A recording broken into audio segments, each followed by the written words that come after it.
Welcome to our channel. Today we how to update Etherscan API keys for transaction lookup automation. Easy tutorial step by step clearly. To begin, ensure you have your Etherscan account ready. Log into your Etherscan account on their website. Once logged in, navigate to the API section from the dashboard. Here, you'll find an option to view your existing API keys. Select the API key you wish to update or remove. If you need to create a new key, click on the option to generate a new API key. Fill in the necessary details, including a name and description for your new API key. After entering the information, submit the form to create your new API key. Make sure to copy the new API key to your clipboard for easy access. Next, locate the application or script where you will implement this key. Open the code editor or terminal where your automation script is stored.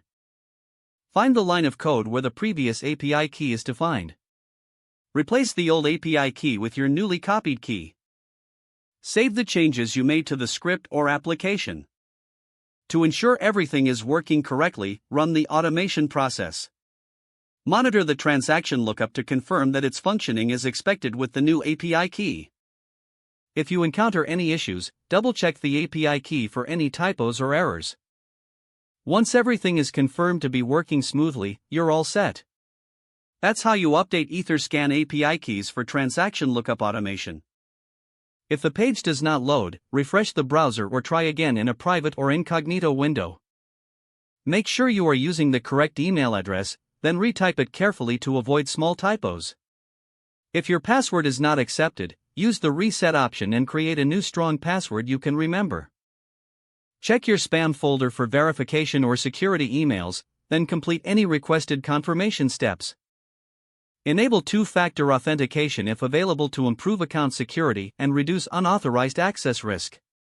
After signing in, review your profile details so your contact information and settings are accurate and current. If you see an error message, note it down and try again after restarting your device and internet connection. Log out when you finish, especially on shared devices, to keep your account and payment information secure. If the page does not load, refresh the browser or try again in a private or incognito window. Don't forget to like this video and subscribe to our channel for more step-by-step tech guides.